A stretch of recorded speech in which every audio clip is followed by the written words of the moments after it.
It's time to sit back and relax with your favorite drink. And listen.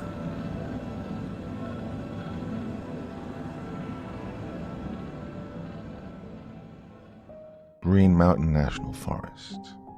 One of the most beautiful areas in the whole of Vermont. But not all is well for one particular park ranger. I was a national park ranger in Vermont by Margot Holloway. Prologue. The first hiker vanished in perfect weather. Clear skies over the Green Mountains, 68 degrees, a light breeze moving easily through the pines. No storms, no sudden cold snap, no sign he'd taken a fall.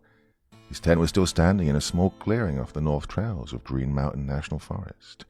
Boots by the flap, pack half zipped, a protein bar unwrapped on a flat rock. It looked like he'd stepped away for just a minute. Well, he never came back. 3 months later, there were 6 of them. Different ages, different backgrounds, all experienced, all alone when it happened. Each disappearance carved out of the same stretch of Vermont wilderness, a rough circle no more than 5 miles across. Search and rescue tore through the ridgelines and ravines. Drones buzzed overhead. Dogs picked up scents that ended abruptly in the middle of open ground. No blood, no bodies, no drag marks. Just absence. I've worked these woods for 20 years. I know the way fog settles in the hollows before sunrise. I know which trails flood in spring and which ridges hold snow longest into April. I've tracked black bear through fresh mud and found lost hunters by reading broken ferns like road signs. Yes, this forest talks, if you know how to listen. And lately it's been whispering. The first time I felt it, I told myself it was nothing. A patch of silence where there should have been birds. A wrongness in the air along an old logging road in the northern section. The kind of feeling you shake off and blame on too much coffee and not enough sleep. But then I found the tracks. Nothing wild, not a bear, not a moose. Nothing that belongs in Vermont. Too large, too deliberate. Pressed into the earth like something heavy had stood there and considered its next move. Considered me, perhaps. Well, the official line is poachers, or a transient passing through. Maybe a predator pushing beyond its usual range. That's what we tell the press. That's what I told my supervisor. It's not what I believe anymore. Because something is moving through the Green Mountain National Forest. And last night when I locked up the ranger station and killed the lights, I could have sworn I heard footsteps outside the window. This is my story. Part 1. I was running the bends through the back roads of Vermont's Green Mountain National Forest, my headlights slicing up the black like a blade. Gravel popped under the tires on the Forest Service Road, a sound baked into me after 20 years wearing the ranger patch. Night duty was my kind of shift. After sundown, the forest sheds its polite face. The ridgelines turn into silhouettes and the hollows feel deeper, and the trees crowd closer, like they've got something to say. I cracked the window and let the cold mountain air roll in. Crickets ticked away in the brush. An owl called from somewhere up in the timber. Thin mist hung between the pines, drifting through my beams and turning the road ahead into a pale tunnel. It was the usual soundtrack out here. Steady and predictable. The kind of quiet that tells you the world's still turning the way it should. Well, the radio spat out routine chatter from other rangers. My sector stayed dead calm.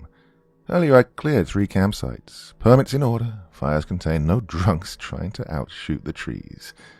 The trails were empty, no lost hikers, no overdue returns. A clean night. I could definitely live with that. Midnight clicked over on the dash as I swung onto Forest Service Road 32, a skinny ribbon of dirt that snakes deeper into the Green Mountains than most folks are willing to go. I took a pull from my thermos.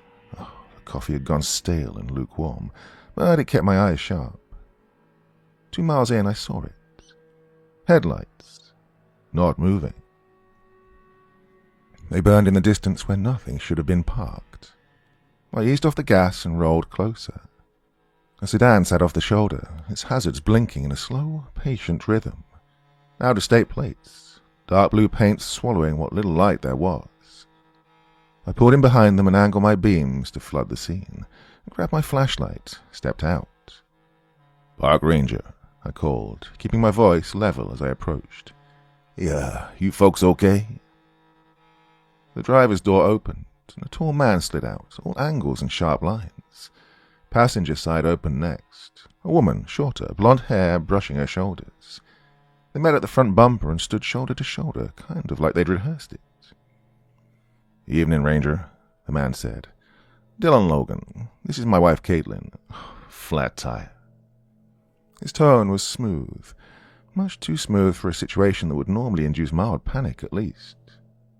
I dropped the beam to the left front tire. Oh, it was shredded, the rim kissing dirt. Well, we were hoping someone would come along, Caitlin said. Her voice didn't shake at all, not even a crack. Stranded on a forgotten stretch of road in the middle of the Green Mountain National Forest at midnight, and she sounded like she was ordering coffee.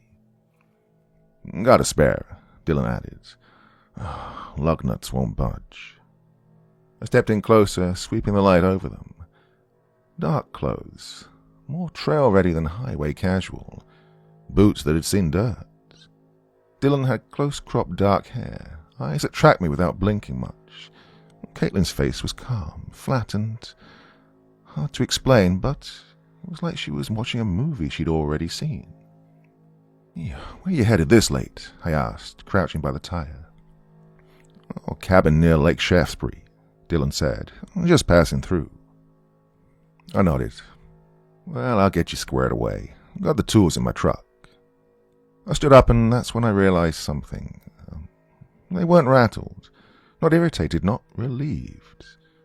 Most people out here with a dead tire at midnight either look ready to panic or ready to hug the first badge they see. But these two looks, I don't know, prepared. That's very kind of you, Ranger. Dylan let his eyes dip to my chest. Little, I said. Adrian Little. Oh, Ranger Little, he finished, smiling. The expression stopped short of his eyes, though. I walked back to my truck, keeping them in the edge of my vision, opened the equipment box, and started digging for the tire iron and lug wrench. Well, that's when I noticed it. The forest had gone quiet. No owls hooting, no breeze stirring the canopy. The Green Mountains don't go silent for no reason. Even in the dead of winter, there's something out here. But now, nothing. This quiet pressed in tight, like cotton stuffed in my ears. I froze, tools in hand, listening hard enough to hear my own pulse. Still, nothing. In 20 years on these roads, I'd never heard the woods like this. Animals don't all decide to hold their breath at once, not unless something's wrong. I closed the toolbox and walked back to the sedan. Dylan and Caitlin hadn't moved an inch. Same spot, same posture. They were just waiting. They watched me come in like they'd been counting the seconds. As I crossed back into the wash of my headlights, the hair along my neck lifted, like it knew something I didn't. Ooh, dead quiet tonight, I said, watching their faces instead of the tire. Is it? Caitlin tipped her head almost curiously. I hadn't noticed. Well, that answer didn't sit right with me at all. I crouched back down and angled my flashlight at the rim. The beam skipped off metal and then caught their eyes. Well, I almost dropped the light. Their pupils flared and threw the glare straight back at me. Not a normal reflection, not like a deer caught on Route 7. This was brighter, harder, like something lit behind them, something alive and hungry. Oh, my pulse kicked up. I've spent half my life in the Green Mountain National Forest. I've seen bear, bobcat, coyote, even a moose staring down my headlights. I've seen eye shine, but never on a man, never on a woman. I acted like I hadn't seen a thing and leaned into the lug wrench. But inside, every instinct I'd sharpened over 20 Vermont winters was screaming, something's wrong.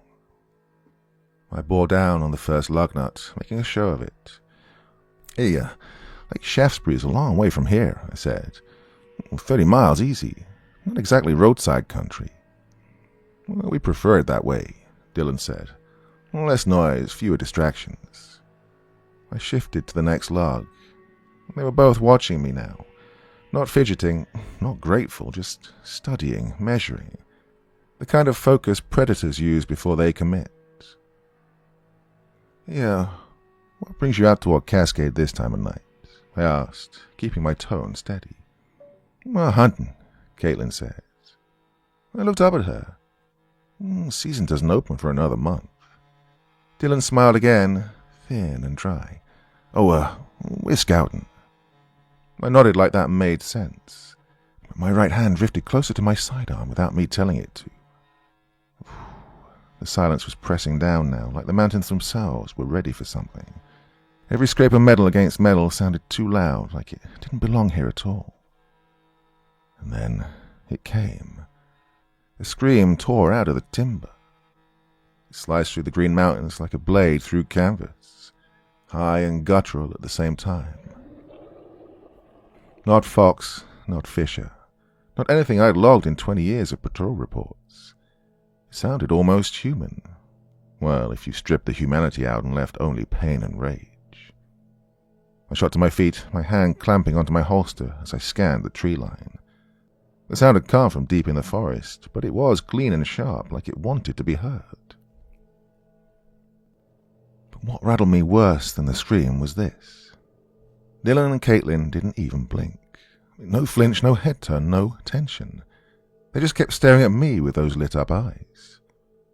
You hear that? I asked. Hear what, Ranger Little? Dylan said, as calm as church.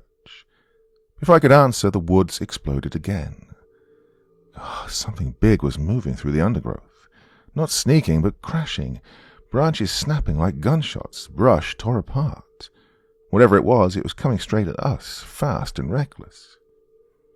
I pulled my weapon halfway free, sight locked on the black wall of trees. The noise grew louder by the second, closer and closer. Yeah, get in the car, I ordered. But they didn't move, didn't even look toward the threat. They just kept watching me. The forest was shaking now, saplings whipping aside, heavy footfalls pounding dirt. I drew my sidearm fully and raised it at the tree line, my heart hammering in my throat. Dylan and Caitlin stood there like they were waiting for a curtain to rise. It came out of the dark like a thing that had never belonged to daylight. It moved on all fours, but it was jerky, twitching, like its joints had been assembled by someone guessing at anatomy. The body was human-shaped, no denying that, but stretched thin over bone.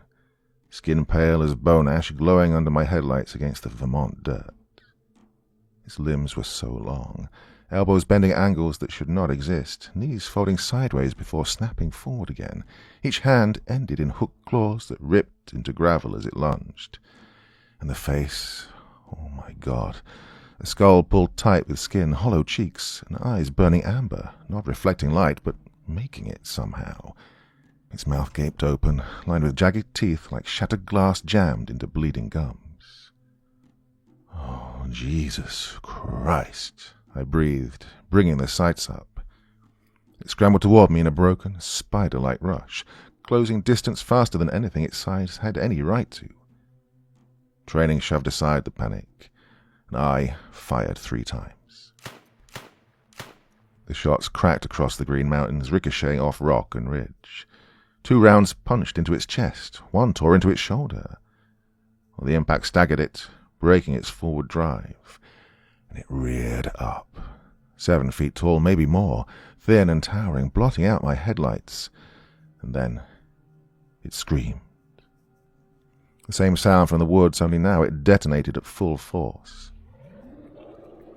Ripping into my ears, vibrating through bone, high and guttural and furious, echoing off the slopes of national forests like the hills themselves were screaming back at me. The thing staggered back, its clawed hands pressing against its chest. Thick black fluid seeped through its fingers, dripping onto the gravel of Forest Service Road 32 like oil. It fixed me with those burning amber eyes for 1 long, breathless second, long enough to etch itself into my skull. Then it spun and bolted. It dropped to all fours and vanished into the timber, tearing through brush and saplings, crashing downhill into the dark valley of the national forest. The noise faded fast, and then it was gone. I kept my weapon trained on the tree line, my arms locked, sight steady on the last place I'd seen it. My breathing came rough and uneven. Sweat crawled down my spine under the uniform, even with the Vermont night air cutting cold around me. I listened. Nothing. No insects, no wind in the canopy, no owl picking up the echo, just the low rumble of my idling truck and the rasp of my own lungs. "Hey, Dylan. Caitlin, you okay?" I called, my eyes still glued to the woods. No answer. I risked a glance over my shoulder, then I turned all the way around, my gun up. They hadn't moved. Not an inch. Same spot, same posture, calm as stone. No shaking hands, no wide eyes, no adrenaline dump. They looked like they'd just watched a fender bender, not a 7-foot nightmare crawl out of the Vermont backcountry. "Get in your car," I snapped. "Lock the doors. I'm calling this in." Dylan tilted his head, studying me like I was the one under inspection. "Excellent shooting, Ranger Little," he said, almost impressed. "Center mass. Textbook." My brain struggled to catch up with what he was saying. "You wounded it badly," Caitlin added, nodding like she was reviewing a lab result. "The chest shots did real damage. It won't come back tonight." I lowered the muzzle a fraction, confusion bleeding into the fear. "What the hell was that? Why aren't you two losing your minds right now?" They exchanged a look, quickly and silently. Something passed between them. "That," Dylan said, turning his back to me, "was a Wendigo. We've been tracking it for weeks." "What?"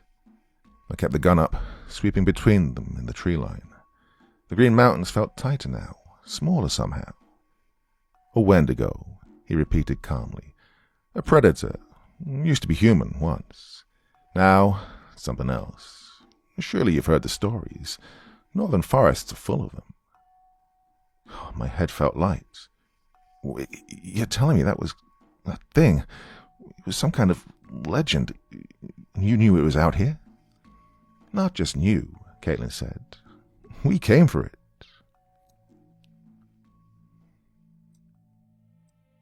Part 2. The pieces slammed together in my mind. The flat tire, the hazards blinking in the middle of nowhere, the timing. "You weren't passing through," I said. Dylan's mouth twitched. "Oh, the tire was intentional. We needed bait." "Bait?"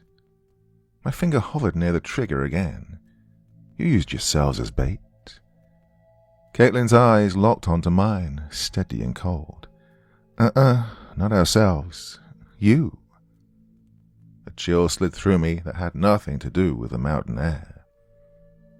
"You used me," I said slowly. "You set me up." "Well, we needed it to show itself," Dylan replied, like he was outlining a hunting plan. "Wendigos are drawn to isolated humans. A lone ranger on night patrol in the Green Mountain National Forest. Ideal. All we had to do was create a reason for you to stop. Stay put and be visible." "The flat," I muttered. "You planned the whole thing." "Yes," Caitlin said, "though we didn't expect you to injure it so efficiently. Most people freeze or waste their shots. Well, your control was impressive." I took a step back, my weapon steady on them now. "Who are you?" "We gave you our names," Dylan said. "We didn't give you our purpose." "What is that?"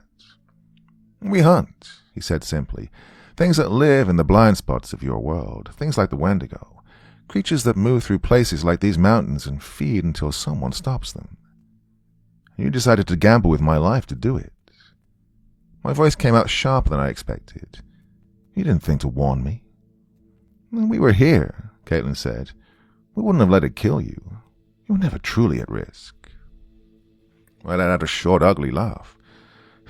"That thing was 3 seconds from tearing me open on this road. Don't tell me I wasn't at risk." "But it didn't," Dylan said evenly, "and now it's wounded." He glanced toward the dark tree line where the creature had disappeared. "Yeah, now we know where it runs," he continued. "Where it bleeds, we'll find its den." He looked back at me, his eyes reflecting the truck's headlights like twin coins. The hunt moves to the next stage. I looked from one to the other. They stood there on that empty stretch of road in the Green Mountain National Forest, talking about what had just crawled out of the trees like it was a scheduling conflict. No shock, no shaking, just calm voices and steady breathing. Well, my night had split wide open. Everything I thought I understood about these mountains, about my job, about the missing hikers, about the dark between the trees, had cracked wide and shown me something rotten underneath.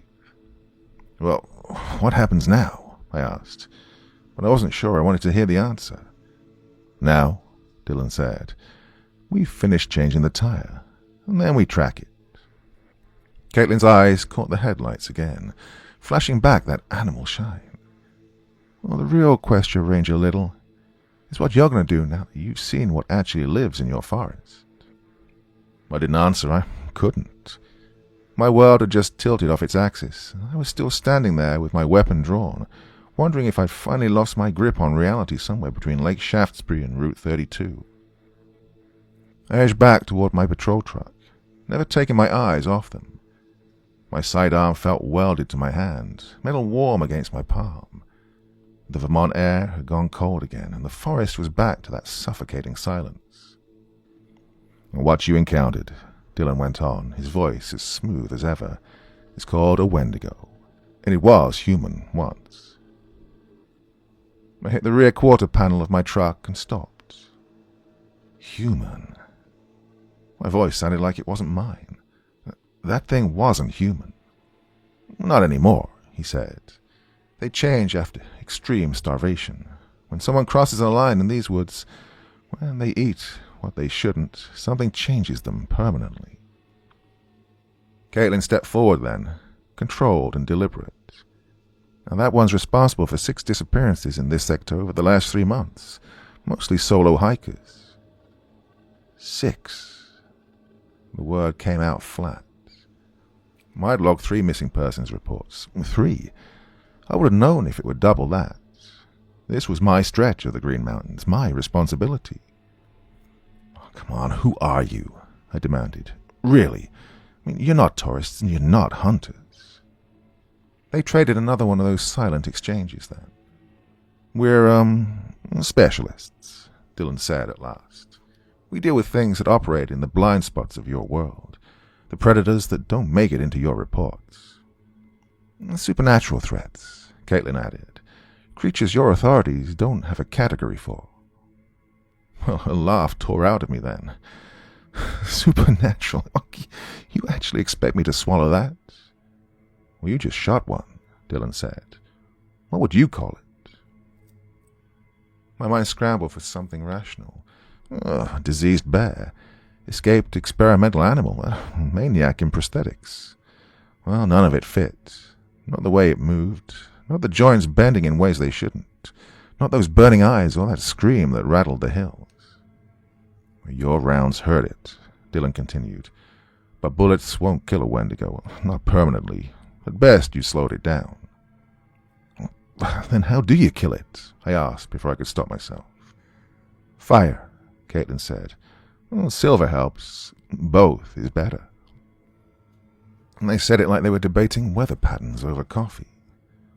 I looked at them, 2 strangers in dark clothes under Vermont headlights, talking about monsters like this was standard procedure. Every part of me wanted to reject it, but the image of that skeletal thing rearing up in my beams would not fade. Look, I need to call this in, I said finally, reaching for the radio on my belt. Get search and rescue out here. Stay, please. Caitlin's eyes flared again in the light. And tell them what exactly? That you fired your service weapon at a myth? That a folklore creature attacked you on Forest Service Road 32? Well, her words hit hard because they were true. What would I say? How would I write that report? Who would believe it? Who's going to back you up on that story? She asked quietly. My hand slipped off the radio.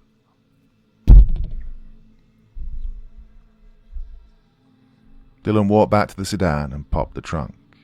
He pulled out a jack and the spare tire like this was just another roadside repair. Caitlin knelt and started spinning off the lug nuts I'd loosened earlier. They worked in sync, efficient, practiced, no wasted motion. This wasn't their first time doing this in the dark somewhere deep in the national forests. "You've done this before," I said. "Oh, long enough," Dylan replied, bracing the jack under the frame. Caitlin lifted the shredded tire free and rolled it aside. She looked at me over the rim, her expression steady. "Look, this world's crowded with things that shouldn't exist, Ranger Little," she said. "Most people get to live and die without ever seeing them." She slid the spare into place. "You," she added, "are either very unlucky or very lucky. It depends on how you look at it." They swapped the tire in under 10 minutes. Dylan dropped the jack and torqued the last lug down tight, moving like he'd done it 100 times on dark back roads. Caitlin walked over to me while he worked. She reached into her pocket and pulled out a plain white business card. No logo, no name, just a phone number printed dead center. "Hey, if you see anything unusual again," she said, holding it out, "the Wendigo or something else, call this." I took it slowly, like it might bite me. "And, what happens if I do?" I asked. "We come back," she said. That was it. No sales pitch, no explanation. Dylan slammed the trunk shut and circled to the driver's side. "Right, we need to move. It's bleeding. The trail won't stay fresh for long." Caitlin paused at the door and looked back at me. Those eyes caught the headlights one last time. "You be careful, Ranger," she said quietly. "Now that it's seen you, it might, remember you." And then she got in. The sedan started with a low hum and rolled past me. Not toward the main road, not toward safety, but deeper into the Green Mountain National Forest. Their taillights burned red against the trees, and then shrank, then slipped around a bend and vanished. And just like that, I was alone again.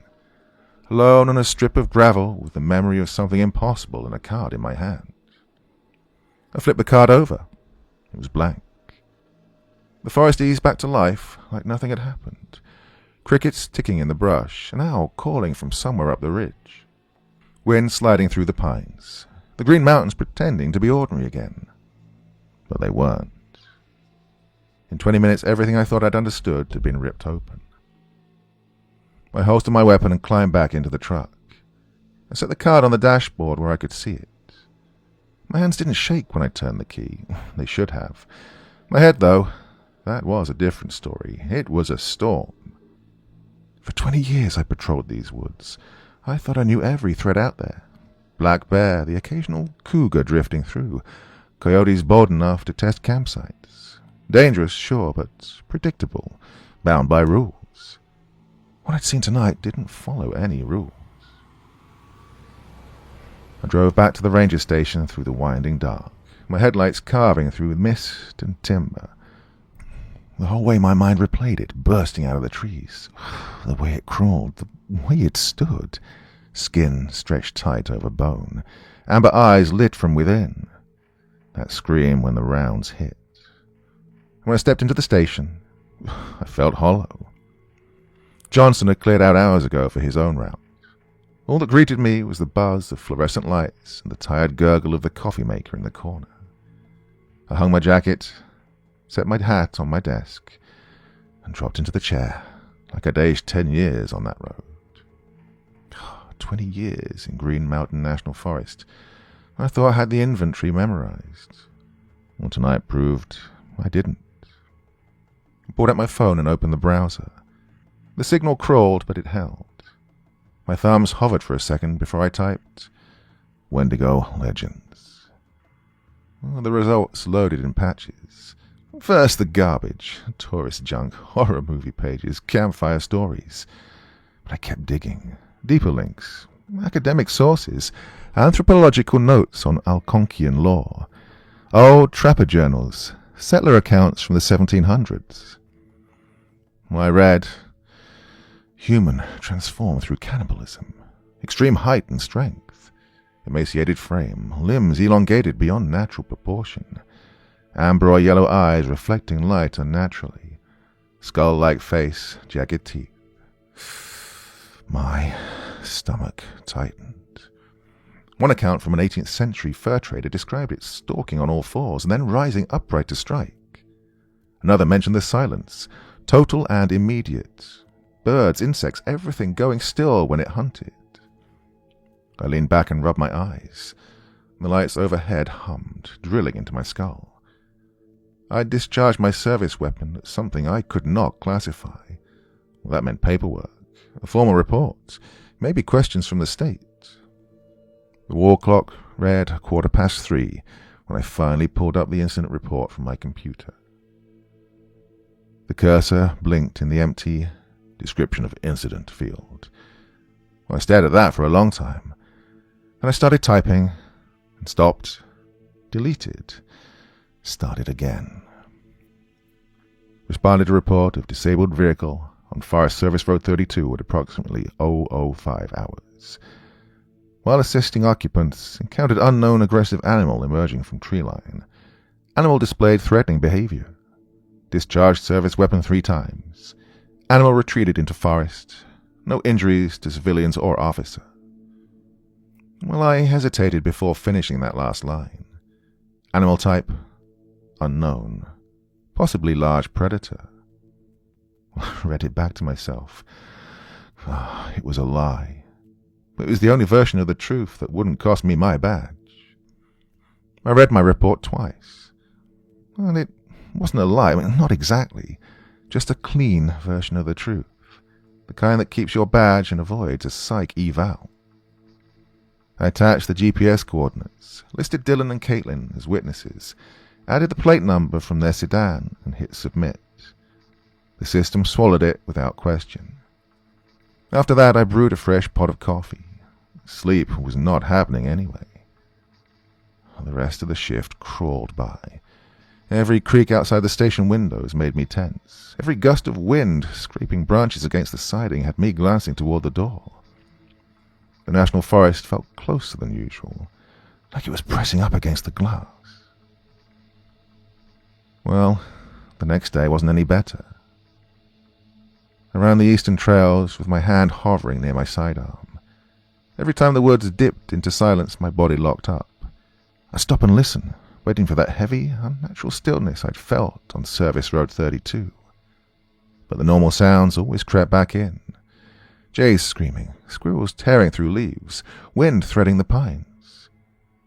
By the second day, I'd added something new to my kit. A small butane torch.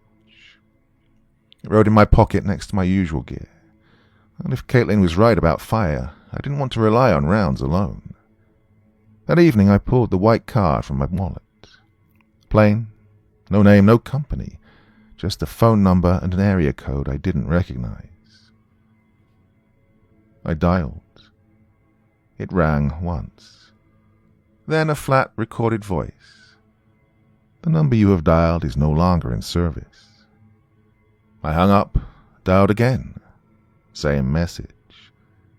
Third time. Same. They had handed me a dead number. Well, maybe it was a mistake, or maybe I'd already served my purpose. On the third day after the encounter, I was at the station filling out routine paperwork when my radio crackled. Ranger Little, this is dispatch. I grabbed the handset. This is Little. Go ahead. You've got something you should know. State Police located an abandoned vehicle on Logging Road 7, about 20 miles northeast of your reported incident. Blue sedan, out-of-state plates. Registered to a Dylan and Caitlin. My grip tightened. Any sign of them? Negative. Vehicle was locked. No visible blood, no sign of struggle. Keys missing. Search teams have been combing the area since morning. No sign of them, or the animal you reported. A pause hung in the static. I'll head out, I said. No need. State Police have the scene secured. We just thought you should be informed since you logged the initial contact. I thanked dispatch and set the radio down. The coffee in my mug had gone cold. 20 miles deeper into the forest. Why push that far off the main roads? Were they still tracking it? Or had it tracked them? I pulled up his Forest Service map and zoomed in on Logging Road 7. Old access road, barely maintained. It ran alongside a ridge above a stretch locals called Dead Man's Hollow. Well, not exactly tourist country. I stared at the map and something gnawed at me. They claimed to be specialists, hunters of things that didn't exist, calm, prepared, armed with knowledge about fire and silver. Now their car sat empty in the woods. Had they miscalculated? Had the Wendigo doubled back and taken them apart? Or had something else found them out there? Caitlin's voice echoed in my head. Be careful. It's seen you now. It might remember you. But it hadn't come for me. The hunters were gone. Just like the 6 hikers she'd mentioned.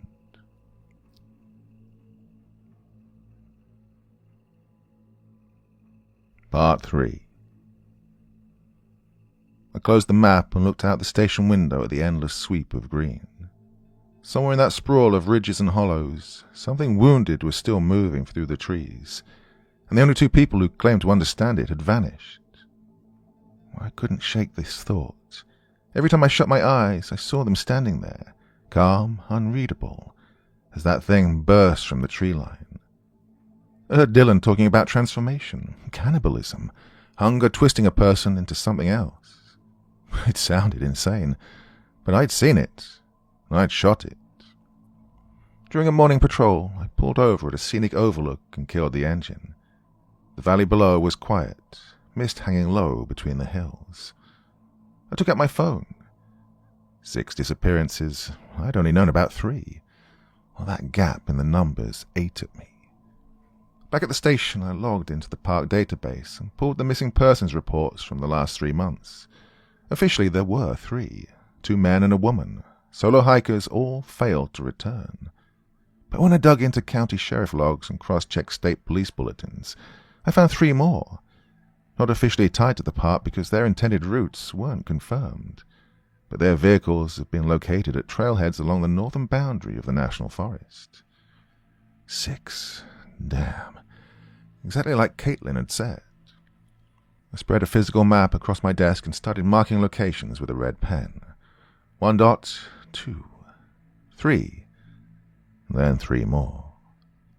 The red dots bunched together in the northern stretch of the Green Mountain National Forest, forming a rough circle maybe 5 miles across. I traced the perimeter with my finger, a cold feeling creeping up my spine despite the stale heat in the office. This was my sector. I'd hiked every trail up there. I knew the ridgelines, the drainage cuts, the hollows where fog settled in the mornings, and something had been hunting inside that circle while I filled reports in and checked permits. The next morning I packed heavier than usual. Sidearm, extra rounds, the butane torch, camera, plaster and casting strips I normally used when tracking poachers. I told Johnson I was following up an unusual animal activity and took the truck north. The first site was a small clearing where Martin Reeves, a 32-year-old software engineer from Burlington, had pitched his tent 3 months ago and never come back. Search teams had stripped the place clean of personal items. No backpack, no cookware, no sleeping bag. But I wasn't looking for gear. I started at the center of the campsite and worked outward in widening circles, scanning the ground, the tree trunks, brush. The forest sounded normal. Warblers in the canopy, insects humming in the undergrowth. Nothing like that suffocating silence from the other night. Near the edge of the clearing, I found it. A sapling snapped about 4 feet off the ground. Not weathered, not old. The break was clean and forced outward, away from the campsite. Something whose size and leverage had moved through here. The second site told the same story. Vegetation disturbed, but not like a bear, not a cougar. No drag marks, no blood spray, no fur. Just disruption and then nothing. The hikers had vanished and left their equipment behind like they stepped off the map.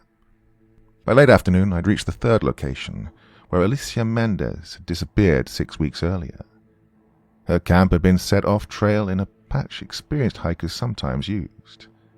The ground still showed the faint rectangle where the tent had flattened the grass. I crouched at the perimeter and started studying the soil. That's when I saw them. tracks in a patch of soft earth near the tree line. I tracked every animal that moved through these Vermont woods over 20 years. Black bear, moose, bobcat, coyote. I knew the difference between a fresh deer print and a week-old one by sight. These weren't any of them. Too large for a bear, longer than wide. The overall shape suggested something bipedal, but the stride was just wrong. Uneven spacing, with strange drag marks cutting between impressions. The prints themselves were the worst part, though. 5 elongated toe marks, stretched forward, ending in sharp claw impressions. Almost human, but not. I photographed them from every angle, then mixed plaster and poured it carefully into the clearest impressions. While the cast set, I followed the trail as far as I could. More prints led away from the campsite, deeper into the trees, till the ground turned rocky and swallowed them whole. The forest stayed loud enough, birds calling, wind shifting, but as I packed the hardened casts into my bag, I couldn't shake the sense that something was studying me from the timber. I drove back toward the station as the sun bled out behind the ridges. Headlights carved tunnels through the dark, illuminating trunks and branches before throwing them back into shadow. I kept checking the rearview mirror, half expecting amber eyes to flare in the glass. I pulled into the ranger station a little after 9, unloaded my gear, and spread everything across the desk. Under fluorescent light, the plaster cast looked even worse. 5 toes, clear claw tips, an unnatural arch running through the center. Nothing in any field guide matched it.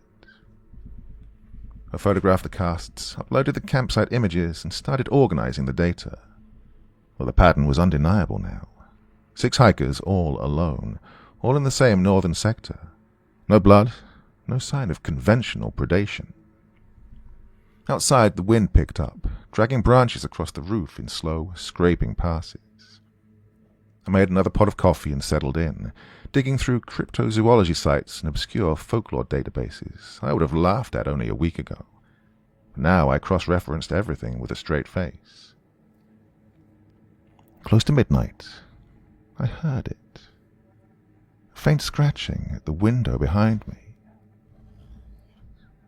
I froze, mug halfway to my mouth. There it was again. Light, but intentional. Not the erratic scrape of a branch. This was slower. Testing. I set the mug down without a sound and drew my sidearm from its holster.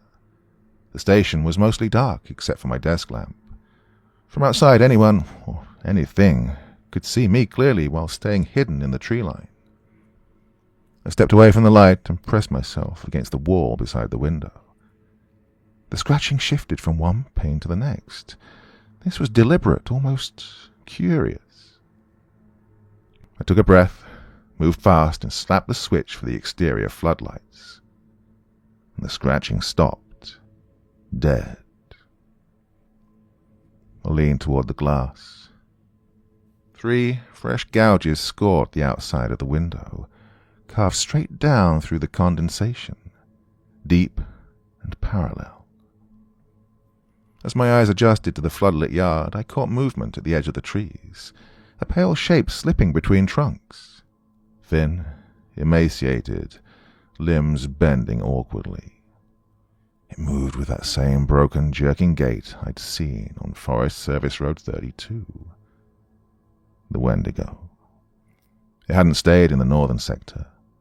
It had followed me, or it had decided I was worth finding. Either way, it knew exactly where I was. I eased back from the window, pistol up, my sights locked on the black line of trees hemming in the station. Well, the truth landed hard and sour in my gut. It hadn't wandered past by accident. No, it had trailed me through the back roads of Vermont, through the switchbacks and shadowed stretches of the Green Mountain National Forest, right to my front door. 20 years this station had been my stronghold. Now it felt tagged. I made a full sweep. Front door, rear exit, storage room, every window latch, all secure, all useless. I'd seen what that thing could do to timber and bone. These walls wouldn't slow it for long.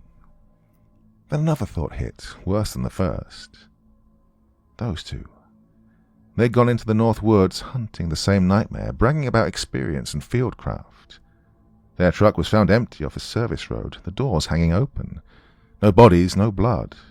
And now the thing that took them was pacing outside my station like it owned the place. Well, I didn't sit after that. No, I posted up with my back to the wall, gun steady in both hands, eyes cutting between door and glass, listening for anything that didn't belong to wind or old wood settling. The plaster cast sat on my desk under the humming fluorescence. Those warped impressions weren't a mystery anymore. They were proof. The Wendigo knew my address, and I had no backup. I spent the next hours barricading like a man under siege, dragged the oak bookshelf across the floor until it screamed against the boards and wedged it against the main door, leaving a narrow gap I could squeeze through if I had to bolt. Filing cabinets went under windows. A heavy table got flipped and shoved into place. Well, my hands shook all the time, but I kept moving, planning, calculating sightlines. And the gun never left my reach.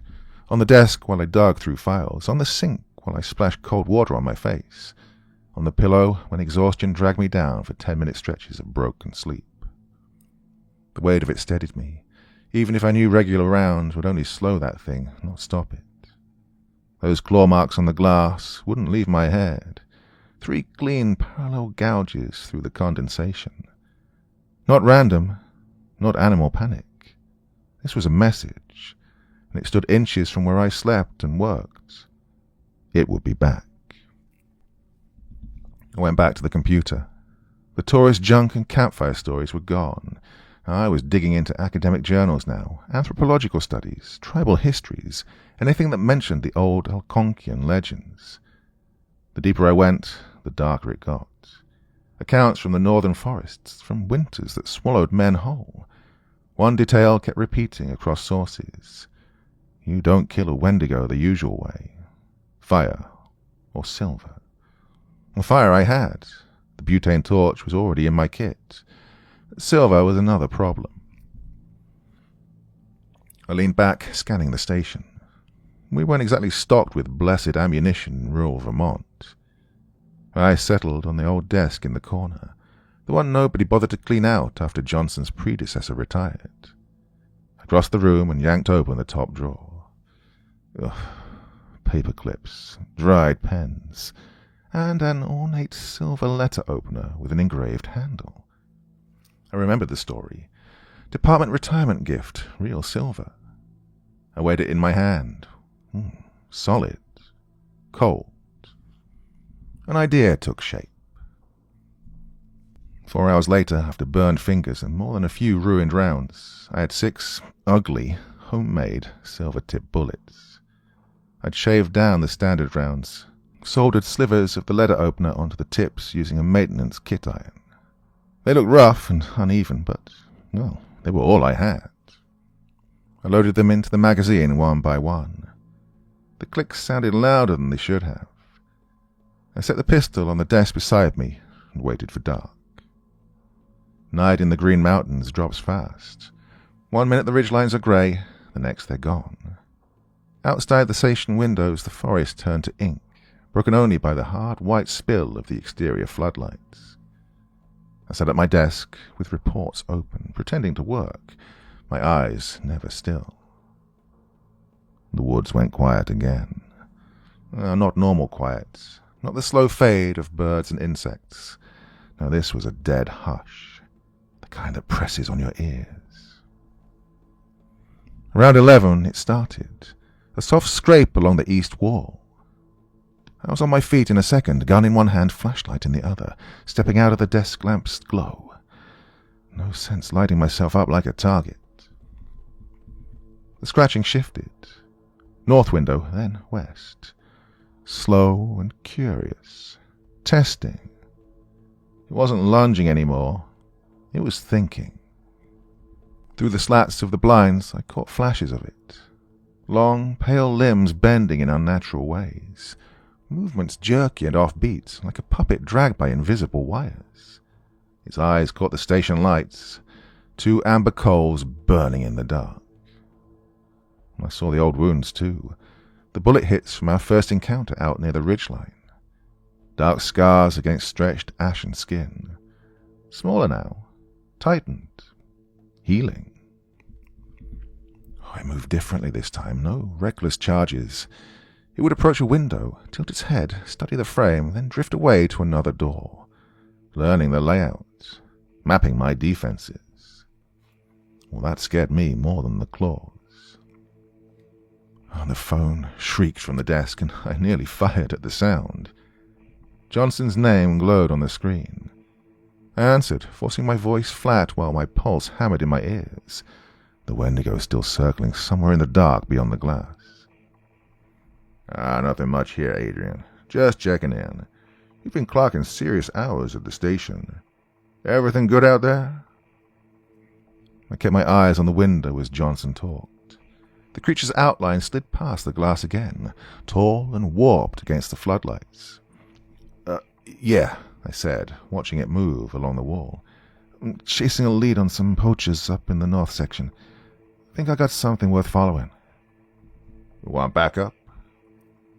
The Wendigo stopped and pressed its face to the pane, its skull-thin features smeared in the reflection, hollow eyes locked on me like it could see straight through the blinds. No, I said, a little too fast. I forced my voice steady again. No, I've got it handled. Well, might hole up at the remote station a few days. Keep an eye on things. All right, all yours, Johnson said. Keep me posted. A pause, and then... Oh, and Adrian, watch yourself. Always do. I ended the call. The face had vanished from the window. For a few long minutes there was nothing, just the heater humming and my breath moving in and out. The national forest outside went dead silent again. And then the back of the station exploded. Glass blew inward, wood splintered. Something heavy smashed through the rear office window. I pivoted toward the sound, my gun up. The Wendigo stood inside my station. It had torn through filing cabinets and kicked chairs aside, turning the room into a wreck of metal and wood. Papers drifted down like ash. It crouched low, all four limbs bent, shoulders rolling under stretched pale skin, those amber eyes fixed on me with something worse than hunger. Calculation. Dark fluid slid from its mouth, dripping onto the floorboards. We held each other's gaze. It felt like minutes, but was probably just seconds. Then it launched. So fast. No creature that size should move like that. I fired twice. The silver-tipped rounds hit, one in the shoulder, one center mass. This time it didn't just stagger, it screamed. A raw-tearing shriek that rattled the windows. Smoke curled from the wounds. The flesh around the entry points blackened and shriveled like meat thrown into flame. It recoiled hard, crashed backward through the same shattered window and vanished into the Vermont night. I kept the gun trained on the opening, my breath tight, waiting for it to come again. But it didn't. The rest of the night crawled by, and I stayed upright, my back to the wall, weapon ready, eyes moving from door to window and back. Every shadow felt loaded, every creak of the old building sounded like claws on wood. At first light, grey and thin through the tall pines, I stepped outside. The air was cold and damp, and the broken window gaped behind me. Dark fluid, blood or something close enough, was spattered on the ground. Bigger drops than before, thick and sloppy. The silver had done real damage. I followed the trail north, deeper into the Green Mountains, toward the same stretch of forest where 6 hikers had vanished without a trace. At first it was easy. Splashes on leaves, smears on stone. Branches snapped at shoulder height where it blundered through in pain. The farther I went, the older the forest became. Trees as thick as pillars, canopies choking out the morning light. The air felt heavier here even. The drops of blood grew smaller, spaced further apart. Either it was slowing the bleeding, or it was healing again. 2 hours in, the trail brought me to a steep hillside choked with brush and loose rock. The blood led straight to what looked like solid stone. Up close, I saw the break in it, an opening half hidden by fallen rock and years of creeping vegetation. It was an old mining tunnel, probably abandoned back when the logging outfits had pulled out of this part of Vermont decades ago. I moved in slowly. Oh, the smell hit me first, rot and wet decay. Something wild underneath it, like a predator's den left too long in the heat.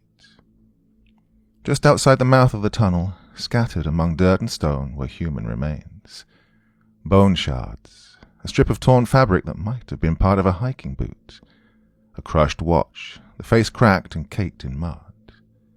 I crouched and brushed dirt off the watch. The hands were frozen at 4:17. This is where they'd ended up, those missing hikers, dragged off the trails of the Green Mountain National Forest and brought here piece by piece. The blood trail disappeared into the black throat of the mine. It was inside, wounded, but alive. Part 4. I checked my magazine.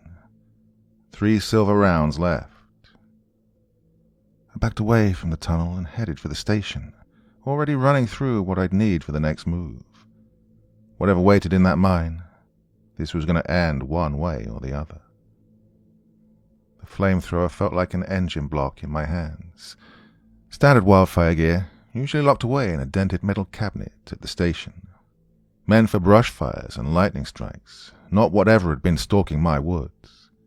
I checked the tank, twisted the valves, thumbed the ignition. A hard whoosh of flame punched out into the air. That sound steadied me more than my sidearm ever could now. I spread everything across the desk like I was inventorying my own survival. Flamethrower, 3 silver-tipped rounds left in the magazine, high-lumen flashlight, first aid kit, water, protein bars, rope, hunting knife. The kind of gear you pack when you know there's a chance you won't walk back out. And the weight of that settled deep in my gut. I pulled a sheet of paper from the printer tray. My hand trembled just enough to annoy me as I started writing.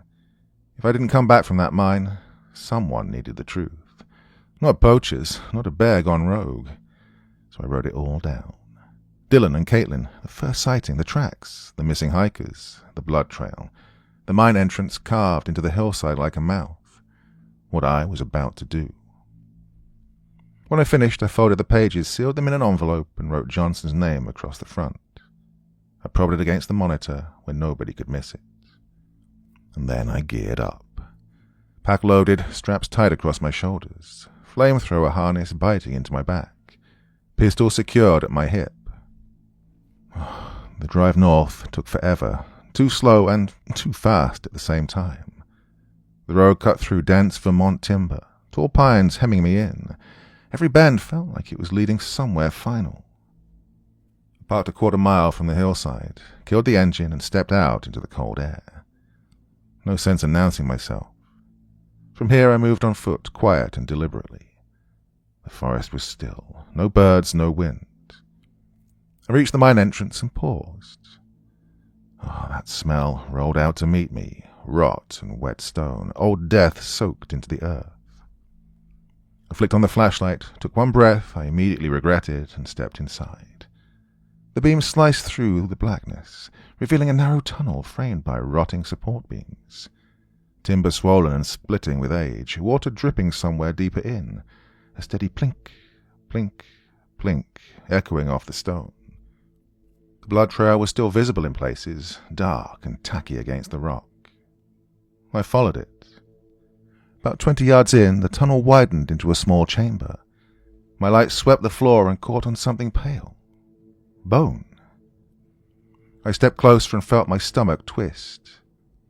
A human femur, stripped clean, no tissue left, just smooth, gnawed white. Beside it lay a shredded backpack, the fabric ripped open like it had been clawed apart. A crushed water bottle, torn clothes, a compass half buried in the dirt.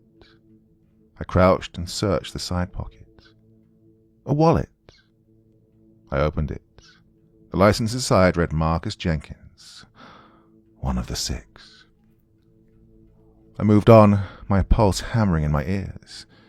The deeper I went, the worse it got. More bone fragments. A woman's watch with a cracked face. Scraps of clothing matching the missing persons reports I'd read over and over at the station. 6 hikers. 6 lives dragged into this hole in the Green Mountains and torn apart. The main tunnel split ahead. I tracked the blood to the right. The passage narrowed, forcing me to hunch. The air grew colder and heavier. The damp stone was pressing in from both sides. 50 feet later, the tunnel opened to a larger chamber with a higher ceiling. My flashlight swept across it, and I stopped. It was a campsite. Not wreckage, not remains. A tent, torn but standing, wedged against one wall. A small camping stove. Empty food wrappers scattered across the ground. Supplies stacked in a rough pile. Someone had lived here. Not briefly, for a while. I moved closer. The flamethrower angled low but ready. A backpack leaned against the tent. I unzipped it and found a leather-bound journal inside. I opened it and held the light steady.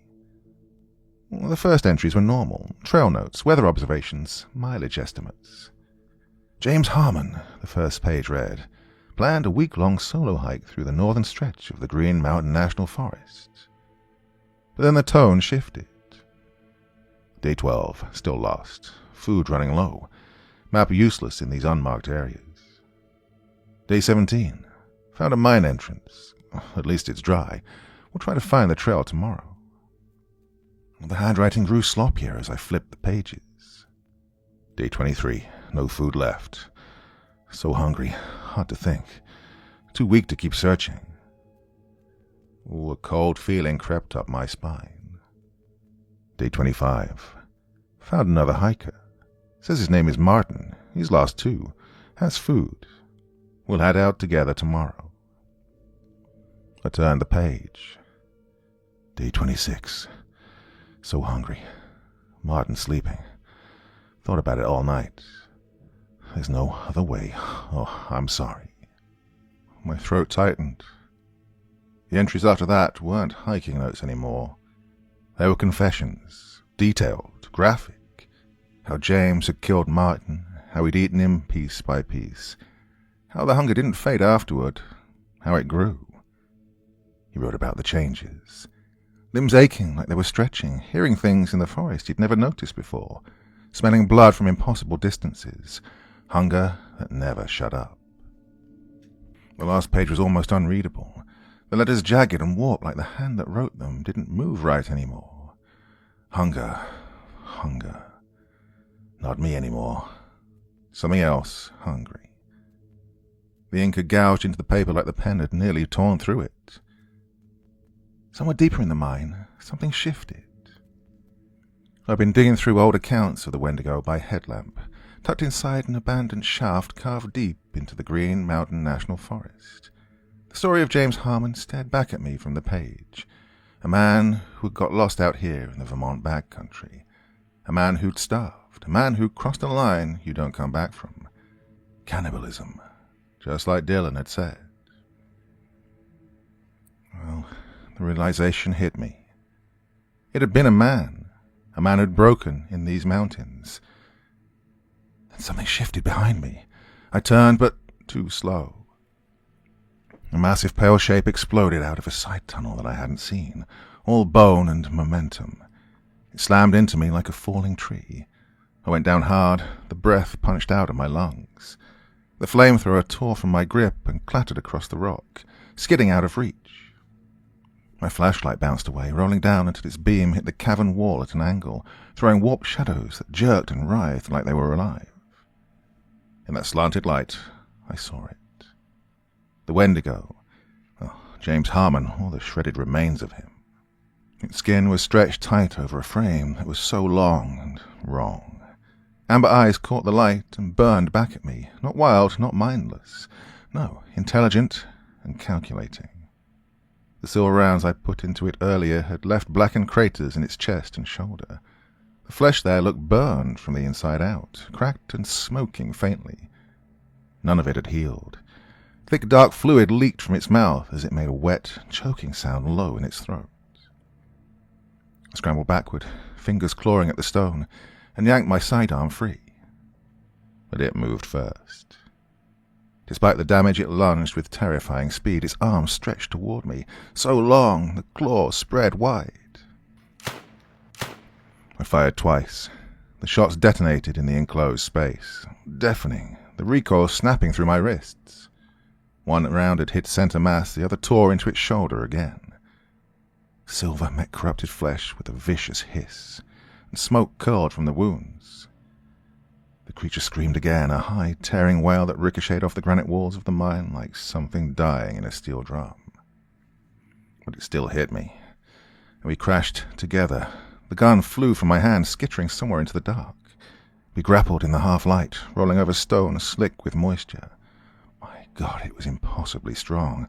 The claws raked across my arm, shredding my jacket, biting into muscle.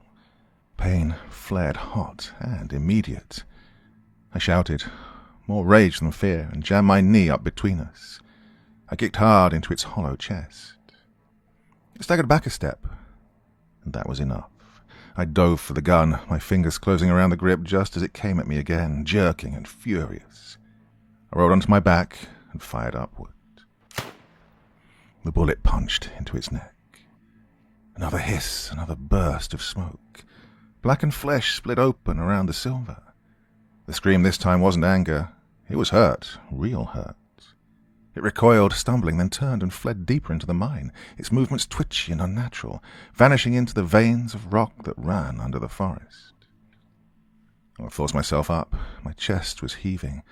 Blood ran warm down my arm, dripping from the claw marks. My flashlight still worked. I grabbed it and then limped over to retrieve the flamethrower, my teeth clenched against the pain.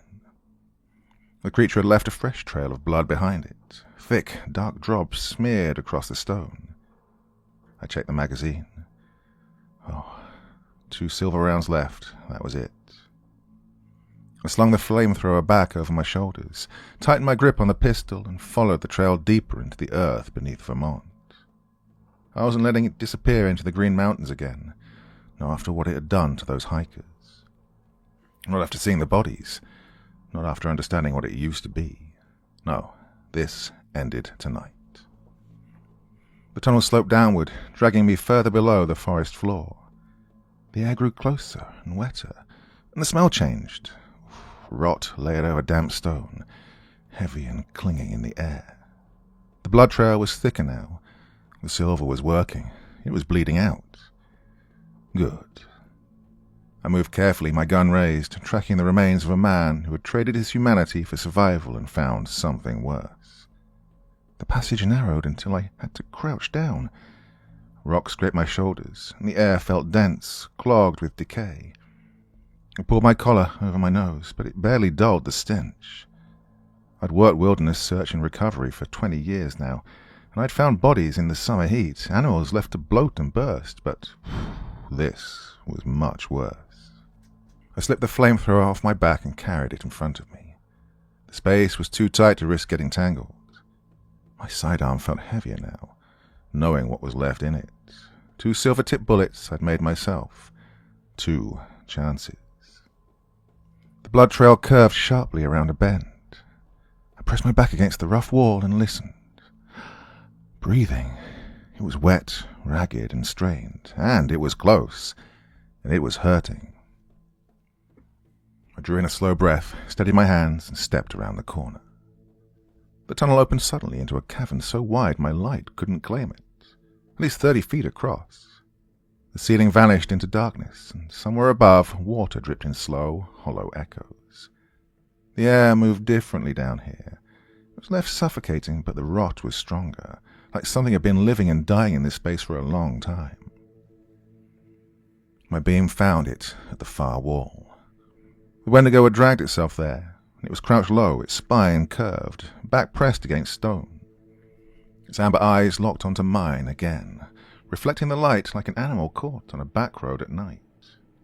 Its wounds were like charred black circles, faint smoke still rising. Dark fluid pooled beneath its skeletal frame, spreading slowly across the cavern floor.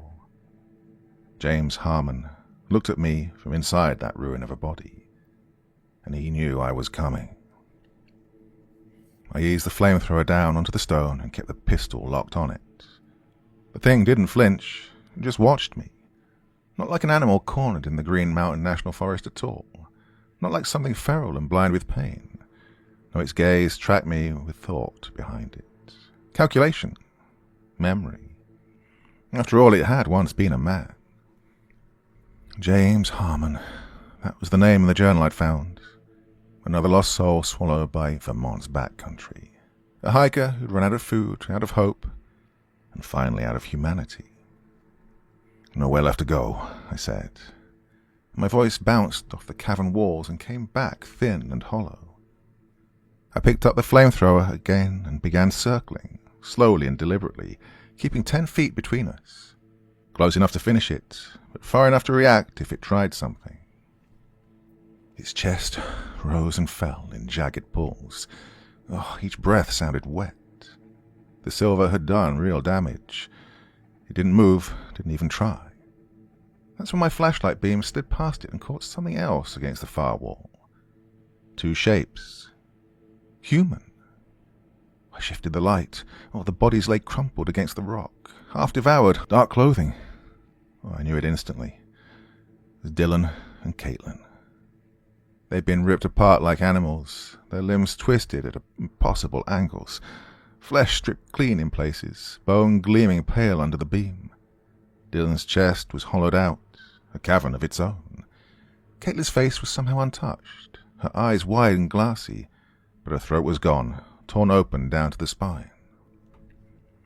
Oh, jeez, I muttered. Acid burned the back of my throat. The Wendigo's lips peeled back, revealing rows of narrow, pointed teeth slick with the dark blood. And then it spoke. They brought others. The sound wasn't human. It was dragged up from somewhere too deep, like rocks grinding underwater. The words were warped and broken, but just about clear enough. They fed me. My grip almost failed. Wait, what did you say? Worshippers, it rasped. Each syllable seemed to tear through it. Not hunters, cultists.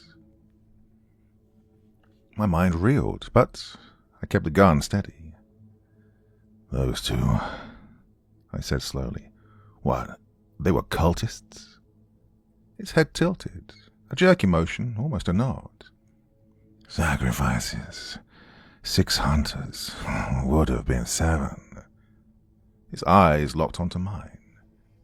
You. Well, this truth hit harder than any blow. The stalled vehicle, the flat tire, the way they'd maneuvered me into that stretch of forest like I was part of a script. I hadn't been a backup. I had been bait. They hadn't come to kill the Wendigo. They'd come to feed it.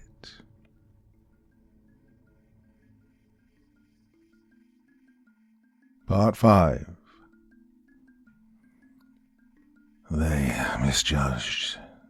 The creature croaked, weaker now. Your bullets. Silver. I looked back at their torn bodies. So, their god had turned on them the moment it got desperate enough. They traveled, it went on. Different paths. Find lost ones. Bring them to us. Us? I asked. Wait, there are more of you? Its mouth stretched wide. Wasn't a smile, really, no. Something worse. Many hungry, it whispered. Always hungry. Well, that was enough. I brought the flamethrower up, thumb resting on the trigger assembly. Well, not anymore. But it moved. For something that broken, it launched at me with shocking speed. I stumbled back on an uneven rock, my boots slipping. Its claws sliced through the air inches from my face. I squeezed the trigger, and fire roared out in a violent stream. The flames caught instantly. The creature ignited mid-leap, its skeletal frame engulfed as if it had been soaked in gasoline. Orange light exploded through the cavern, painting the stone walls in hellish glare. The scream that followed didn't belong to any living thing. God, it drilled into my skull, high, furious, agonized.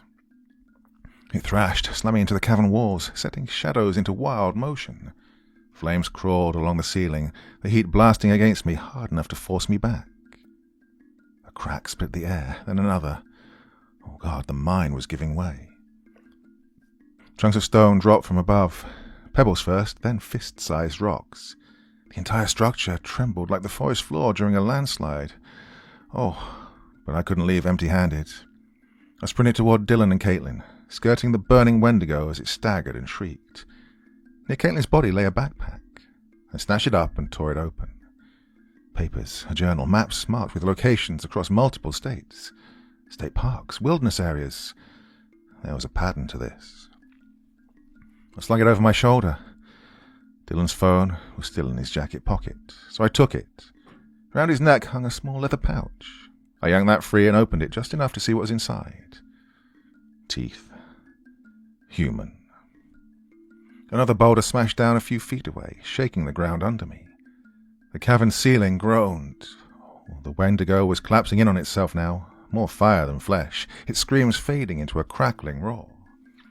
Its time was up. I ran.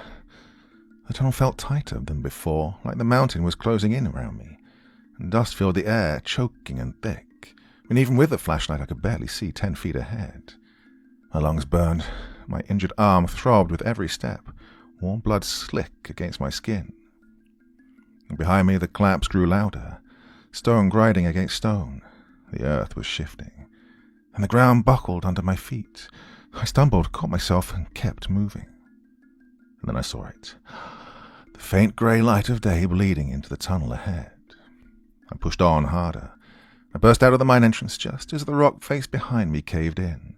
The opening imploded with a thunderous crash, sealing itself in a wave of dust and debris. The shockwave knocked me forward onto the forest floor. The cold Vermont air hit my lungs as a cloud of grey rolled out of the mountain and swallowed me whole. The blast from the collapse threw me head first into the dirt. I stayed there, cheek pressed to cold soil, coughing up dust and smoke. Every breath scraped. My lungs felt packed with gravel. Pine needles dug into my skin. For a few long minutes, all I could do was lie there in the shadow of the green mountains and drag air back into my body. When the dust finally thinned, I rolled over and looked around. The mine entrance was gone. Where there had been a black mouth in the hillside, there was now nothing but a mound of shattered rock and churned earth. Tons of stone had sealed it shut. Whatever had lived in that cavern, whatever James Harmon had become, was now buried under it, entombed with Dylan and Caitlin, with the other half-seen bodies I glimpsed in that chamber, all of it locked beneath the Vermont bedrock. I pushed myself upright, slowly and carefully. My arm pulsed where the Wendigo's claws had torn into me, but the bandage was still wrapped tight. Blood had seeped through in places, dark and sticky, but it hadn't soaked through completely. The backpack was still slung over my shoulder. Around me the forest sounded normal again. Wind slicing through branches, birds calling, leaves shifting. Not that suffocating dead silence that had hung over this patch of Green Mountain National Forest before the creature slowed itself. I looked at the pile of rock one last time. Whatever evil had nested there was finished. At least this one. I crawled farther from the collapse on hands and knees, every moment shaking my arms. The cuts burned, and my muscles trembled under my own weight. When I put enough distance between myself and the debris field, I sat back on my heels and stared at the wreckage. Just rocks now, dirt. Nothing to suggest what had been beneath. The falling had stopped, no more grinding stone, just forest. I checked myself over properly. The makeshift bandage had held. The blood had bled through in small patches, and my arms and palms were scraped raw. My knees stung through torn fabric, and my uniform was shredded and caked with grime. But I was still breathing. I was alive. The backpack lay beside me. I touched it like it might snap at my fingers. Inside was proof, after all, evidence of whatever sick ritual they had been running through these woods. Hunts that weren't hunts. Search parties that were bait deliveries. Standing up took effort. My legs felt hollow. The adrenaline that kept me upright for days was burning out, leaving behind only exhaustion that felt bone deep. I slung the pack over my shoulder and started the hike back to my truck. Well, it was barely a quarter mile, and it felt like 10. Every step jarred my body. Branches clawed at my uniform as I moved through maple and pine. By the time I reached the vehicle, the sun had climbed high in the sky, light cutting through gaps in the canopy and flashing off the windshield. I threw the backpack onto the passenger seat and climbed in. For a while I just sat there, my hands locked around the steering wheel, forehead resting against it. Though mine, the Wendigo, Dylan and Caitlin, the truth. Well, the world I thought I understood, all those years patrolling these woods, had shifted sideways forever. I started the engine and pulled onto the dirt access road, my tires crunching over gravel. The drive back to the ranger station wound through miles of dense Vermont forest, the same trails I patrolled 1,000 times. Nothing looked different, but everything was. These 20 years as a ranger, I'd never imagined something like this hiding under my jurisdiction. The creature had once been human, a lost hiker who'd starved and made a choice that opened a door that should never be opened. And then Dylan and Caitlin, not protectors, not fellow outdoorsmen, cultists, feeding people to monsters and calling it devotion. When I reached the station, I parked around the back, out of sight of the main windows, the same windows the Wendigo had raked with its claws just days earlier. I didn't need questions, not yet. Inside, the building felt smaller and a bit too bright. The letter I'd left for Johnson was still propped against my monitor. I took it down and slid it into my desk drawer. No need for goodbye notes. This threat was over. Well, this one. I showered in the cramped station bathroom, watching dirt and blood spiral down the drain. The claw marks on my arm were deep. There were 4 parallel tears. They were clean at least. I scrubbed them carefully and then soaked them in disinfectant, antibiotic ointment, fresh bandages from the first aid kit. Well, they'd scar, but I'd deal with those questions later. I changed into the spare uniform I kept in my locker and went back to my desk. The backpack sat where I'd left it. I unzipped it and dumped everything out. Papers scattered across the surface, folded maps, a leather-bound journal, a small wooden box, Dylan's phone, the leather pouch of human teeth. I opened the journal first. The leather cover was worn smooth from years of handling. Inside, the handwriting was neat and controlled. It started innocently enough. Weather notes, trail conditions, supply lists, a travel diary. And then the tone shifted. Entries about offerings, about feeding the ancient ones, about selecting suitable sacrifices. They'd been moving from park to park for years. National forests, state reserves, trekking isolated hikers and steering them toward waiting Wendigos. They believed they were serving gods, spirits of the wilderness. They thought tribute brought them power, protection. The pages detailed everything. How they identified their victims, how they isolated them, how they staged breakdowns and accidents, how they watched from a distance while the creatures fed. 6 victims inside my forest alone, dozens more across other states. I spread the maps out. Red X's marked sacrifice sites. Black circles labeled Wendigo territories.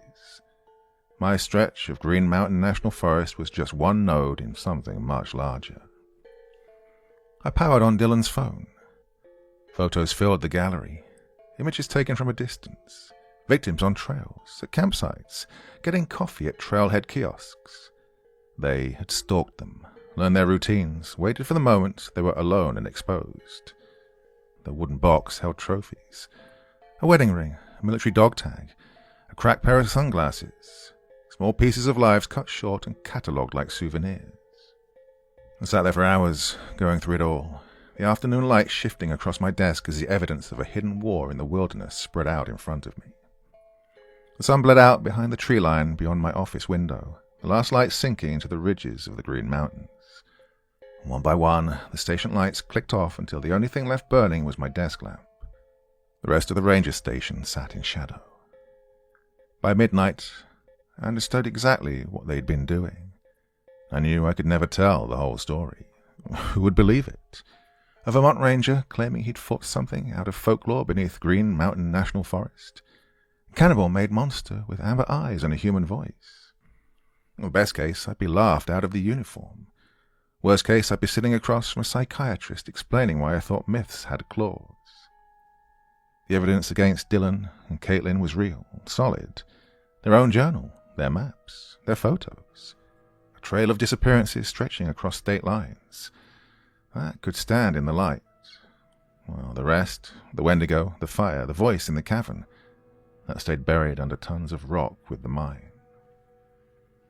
The next day I built a package. I copied pages from the journal, careful to choose entries that talked about offerings and victims, but never named what they were feeding. I printed surveillance photos from Dylan's phone, shots of hikers who later vanished. I marked up maps to match missing persons cases in different parks. Then I wrote a short anonymous letter, straight to the point. Suggested they were part of a cult operating across national forests, tied to multiple disappearances. No mythology, no monsters, just people hunting people. I drove 30 miles to a town where nobody knew my truck and mailed it to the FBI field office in Burlington. No return address, no fingerprints left where they didn't need to be. Let them chase the human part of it. The rest was mine. The weeks that followed settled into something that looked like normality. I went back to patrols, filed reports, cleared fallen trees from trails, checked permits at campsites. And for anyone watching, I was the same ranger I'd been for all these years. But I wasn't. I carried my sidearm with one silver-tipped round seated in the chamber. This would be the last one I'd ever make, hopefully. The rest was standard issue. In my jacket pocket, I kept a small butane torch, light and concealable, enough to start a fire fast. My eyes worked differently now. When I walked the ridgelines and creek beds of the national forest, I wasn't just looking for lost hikers or illegal camps. I was looking for wrongness, unnatural movement between trees, unnatural silence. The forest seemed to have healed. The birds came back, then the insects, and the northern stretch near the collapsed mine filled again with the usual noises. Squirrels in brush, wind in maple leaves, distant woodpeckers tapping out territory claims. That dead hush that had hung over the area was gone. 2 weeks after I mailed the package, the news picked it up. An investigation into a suspected serial killer couple tied to disappearances in national parks across the northeast. Authorities were connecting the dots. Old missing persons cases were reopened. Dylan and Caitlin's bodies would never be recovered. They were sealed under rock and earth, but there was enough in their own records to link them to multiple victims. And the reports never mentioned Wendigos. No ancient spirits, no monsters born from starvation. Just a cult that preyed on isolated hikers. Johnson asked about the northern section once. Noted I'd spent a lot of time up there before the mine collapse was reported. Just following up on some unusual tracks, I told him. He nodded and let it drop. That was the advantage of this job. Rangers worked alone. We followed hunches, we checked anomalies.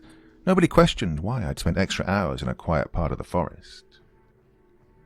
A month later, I hiked back to the collapse site. The entrance was still sealed, a scar in the hillside, loose rock and dirt already sprouting weeds and young shoots. Vermont wastes no time reclaiming what's disturbed. I stood there for a long while.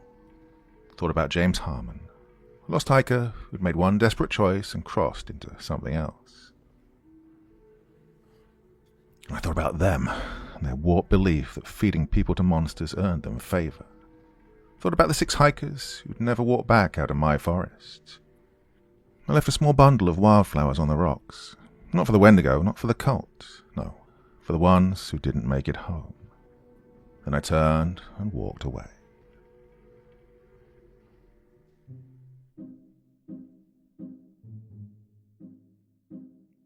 A funny thing about reading out loud for an extended period of time, if you're not used to it, is it's really hard work. I mean, I did all of that pretty much on and off in about just over 2 hours, so an hour and a half story in 2 hours, and it just really takes it out of you. It's weird how your brain kind of peaks and then loses concentration and then comes back again. So I do spend a lot of time sipping on black coffee, and you do get really dehydrated actually doing this. So one of the big things I have to do is drink a lot of water doing this. Then of course, you get that sound as well. So you drink water to hydrate, and then you have to have a bit of black coffee so your tongue doesn't make that horrible clicking sound. And I think I do quite well most of the time, but my apologies for any little clicks and all that kind of thing between. Anyway, as you can tell, was a long session, and as usual, I am waffling on. Thank you for listening to that one. Hope you enjoyed it. Back again very soon with more. Not of the same, well, some of the same, but other stuff as well. Till the next time, my dear friends. Remember, it's just a story, and you all sleep well, yeah?